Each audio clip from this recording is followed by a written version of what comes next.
Esta semana ocorre o equinócio, o início da primavera. Nós sentimos nossa viagem em torno do Sol graças às estações: verão, outono, inverno, primavera e, de novo, verão. Como seu eixo é inclinado, a Terra se apresenta ao Sol sob ângulos diferentes. Quando a Terra está aqui, o Sol, ao meio-dia, está à vertical do hemisfério sul. Lá embaixo é o verão, enquanto na maior parte do dia o hemisfério norte está à sombra, é o inverno. Depois, à medida que a Terra avança em sua órbita, a linha onde o Sol tapa a vertical sobe na direção do Equador. O equinócio é o dia em que o Sol está à vertical do Equador. O norte e o sul aproveitam isso igualmente. No hemisfério norte, a primavera começa.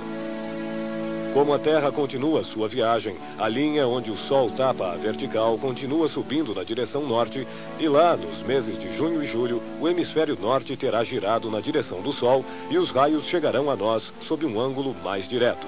Será verão e fará calor. Depois, nossa viagem continuará. O Sol descerá de novo na direção do Equador, cruzando-o no equinócio de outono de 23 de setembro, desta vez para retornar sobre o Equador.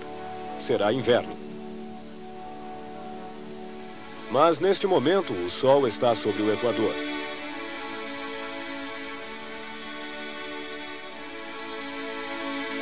É nesta época de equinócio que as grandes marés se formam.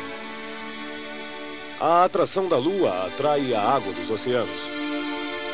Se a Lua está em condição de meia-lua, esta força de atração age nesta direção, enquanto a atração do Sol age em outra direção. Estas duas forças divergentes provocam pequenas marés apenas. Em compensação, se a Lua está alinhada com o Sol, suas forças de atração se adicionam, se conjugam e provocam marés mais fortes.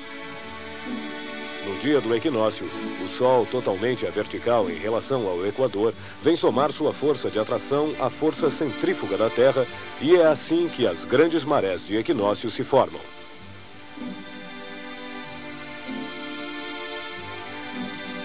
Um outro fator é importante para as marés: a distância da Lua. A órbita da Lua é uma elipse.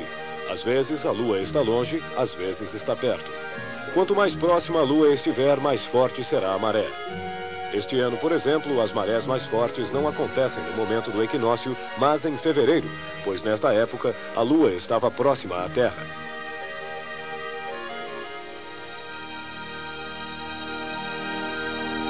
Olhando para o Sol no ponto equinócio, no dia da primavera, vemos que ele aparece em frente à constelação de Peixes. O eixo da Terra, há milênios, descreve um círculo e muda um pouco sua inclinação. O Equador, evidentemente, também muda de inclinação bem lentamente. Se o Equador muda de inclinação, o dia do equinócio também mudará, já que o equinócio ocorre quando o Sol está à vertical do Equador. Há 3.000 anos, no dia do equinócio, o Sol ficava na frente da constelação de Peixes. Atualmente, ele se encontra no limite desta constelação. Pouco a pouco, durante os séculos que estão por vir, o Sol, no dia do equinócio, não estará mais em Peixes, e sim em Aquário. Veja por que ouvimos falar sobre o começo da Era de Aquário. Os astrônomos chamam isto a precessão dos equinócios. O deslizamento bem lento do Sol, de Peixes, na direção de Aquário.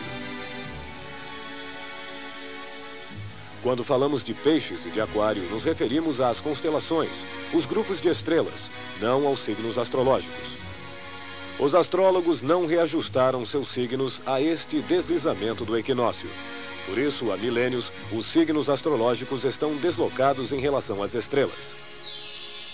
Esta semana, dobramos a velocidade de Marte, o planeta vermelho que circula na órbita vizinha exterior. A Terra, em órbita interior, mais rápida do que Marte, o ultrapassa a cada 2 anos. Durante esta manobra de ultrapassagem, deslizamos pouco a pouco entre o Sol e Marte. Sol, Terra e Marte estão alinhados. Marte está em oposição ao Sol. Isso significa que, olhando da Terra no momento em que o Sol se põe a oeste, Marte nasce a leste. À meia-noite, podemos achar Marte um pouco mais amarelo que as estrelas, olhando na direção sul. Quando a Terra se junta ao eixo Marte-Sol, Marte fica em frente ao Sol.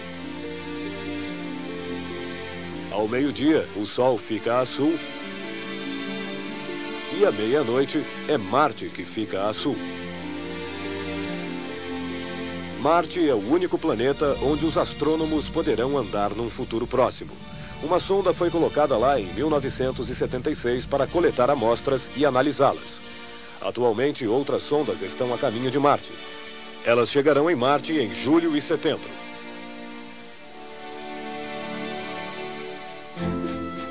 Este fim de semana para localizar Marte entre as estrelas vai ser fácil. Marte estará bem ao lado da Lua.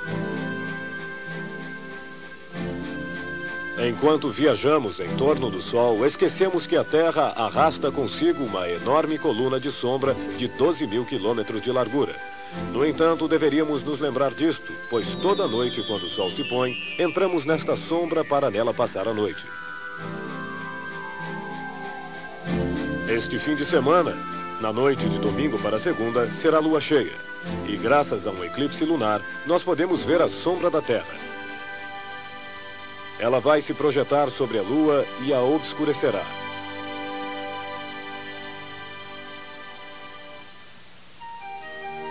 Há algumas semanas, Sol, Lua e Terra estavam tão bem alinhados que a sombra da Lua batia sobre a Terra. Era o eclipse do Sol que você pôde ver aqui nesta tela. A zona de eclipse total é muito estreita e ele só dura alguns minutos. Após este eclipse solar, a Lua percorreu metade de sua órbita em torno da Terra. Domingo à noite, a Lua se encontrará exatamente na frente do Sol e mergulhará na sombra da Terra. A sombra da Terra é maior do que a da Lua, portanto, o eclipse dura 2 horas. Toda a metade-noite da Terra poderá aproveitar o eclipse lunar segunda-feira às 5 da manhã.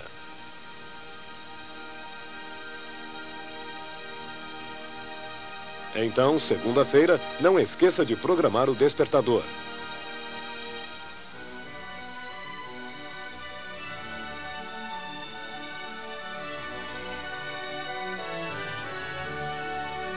Na antiguidade, Aristóteles, vendo a sombra da Terra sobre a Lua, disse a si mesmo: a Terra é redonda.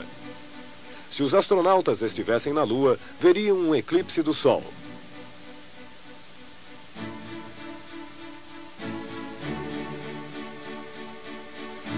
No próximo programa, veremos por que a data da Páscoa não é constante. Ela muda todo ano. Por que a primavera às vezes começa no dia 20 de março e às vezes no dia 21? E por que é preciso dividir o globo em 24 fusos horários? Resolvemos substituí-los rapidamente por fusos horários artificiais.